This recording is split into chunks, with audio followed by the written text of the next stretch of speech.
Join me as we go behind the politics. I'm Chemung County Executive Chris Moss. Today I'm here with Rennie, the Executive Director of the Sewer District for Chemung County. And what we're going to talk about today is the infrastructure project we're working on.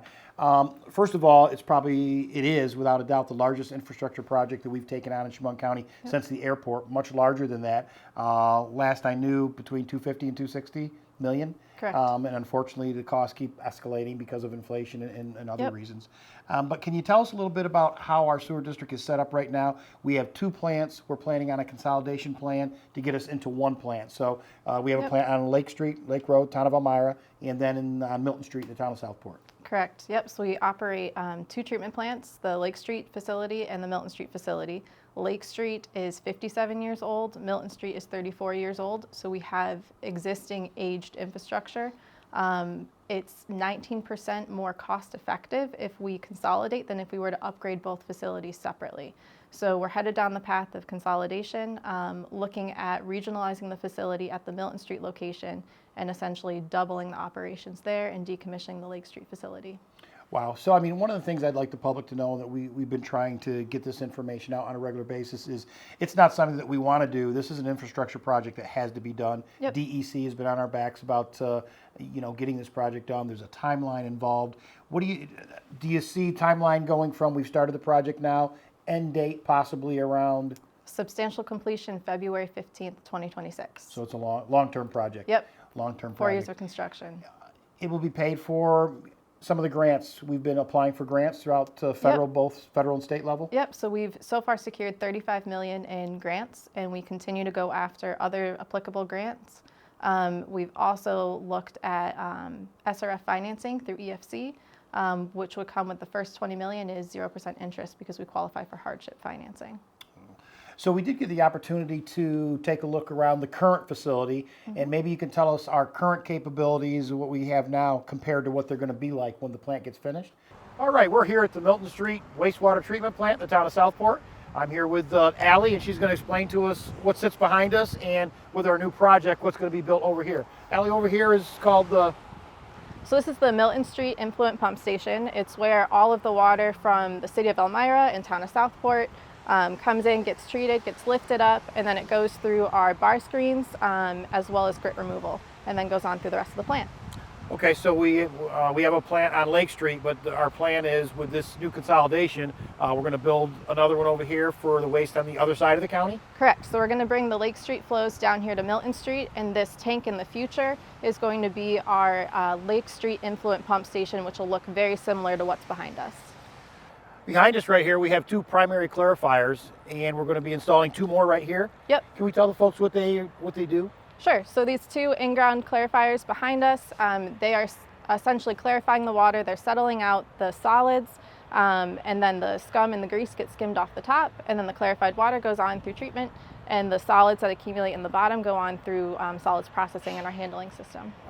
What part of the construction will this be, towards the end or the middle or the beginning, or? Hopefully more towards the beginning, because we need to construct the two new clarifiers so that we can swap the flows from the current two clarifiers over to the new ones, and then we can rework the two existing ones, replacing the mechanical units. The tanks are in good shape, but the mechanical units are all 35 years old, and we need to update those. Okay, and if we have four of them, if one goes down, can the other three handle the intake? Yep, so we'll have operation flexibility that if we need to take a tank down for maintenance, we'll still have three in operation, and we can divert flows equally between all three tanks. So we're taking a look at the trickling filters now. Yep. We currently have two of them, one behind us, one on the other side of us. And if you look down to our right, you'll see where the two new ones are going to go? Correct. And what do these do? So these take care of the biological matter that's in the wastewater. So it's a honeycomb structure inside the trickling filters. The media, or the water, trickles down through the media, creates a surface area for the biofilm to grow on, and it's essentially pulling all of the organics out of the wastewater. This is probably like stage one or part one of our construction that's going on right here. They're Correct. Building the ground up? Yep, so we, during our geotechnical investigations last year, we found a compressible clay layer, so we need to preload the site before we build the trickling filters. This soil is going to sit here for 6 months to compress that clay layer so that we don't have uneven settlement with the tanks in the future. Great. How many truckloads of dirt is it going to take to accomplish what you need to do, approximately? 3,000. 3,000. Holy cow. And how many a day approximately are you getting in and out? Averaging about 130. Wow. Great. So it'll be about 4 to 6 weeks of truck traffic. Good. What a great video, and you can see all the dirt being brought in by the trucks. And again, you know, we know that some of the neighborhoods around the project area are concerned with the trucks, the noise, the pollution. I think you and your team, as well as everyone in the neighborhood, has done a good job to try and get their questions answered. Obviously, we want it to be as inconvenient as it can be, but when you have to bring that amount of topsoil and dirt and so forth to build up that berm, there's going to be some truck traffic. Correct. Although the truck traffic is going down Milton Street right now, throughout the project, it's going to be rerouted and go down further down Maple Ave, correct? Correct. So we're hoping to have a secondary access so that we can split traffic between the two and kind of mitigate traffic on Milton Street to our neighbors.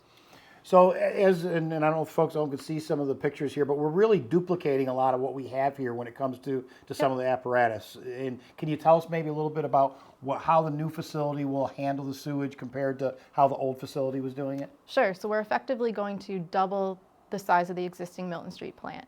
And a couple of key water quality environmental factors that the new facility is going to handle is we'll be able to disinfect all flows that enter the Chemung County or the Chemung River. We'll also be able to better mitigate combined sewer overflows or CSOs that happen in the Elmira Sewer District, and we'll fully eliminate sanitary sewer overflows that happen up at Lake Street. We'll also provide better nutrient removal. That's part of the Chesapeake Bay mandate, which is an EPA, the Environmental Protection Agency, national mandate to reduce nutrients headed down to the Bay region. Just real quick, the sewage will come from Lake Street. Is it going to come in a piping in the river itself, adjacent to the river? How will that work? So we're going to utilize the existing 4-mile outfall from Lake Street to the Chemung River. We'll rehabilitate that pipe, and then it's about a mile to cross the river, and we'll come down inside of the levee and then through the levee into where the new Lake Street influent pump station is going to be. The New York State Department of Environmental Conservation, or DEC, if we don't stay on the line with this project, there are fines that the county would have to pay, correct? Correct. $37,500 a day per violation is the risk. Obviously, that's something that we want to avoid if we can. One of the main goals, not only about today's video, but as we move forward, is keeping the public involved in what's going on, what's happening, how it's going to work. I think you and your team have done a great job in doing that. I know we've had some public hearings. We've had some outreach to the community and so forth.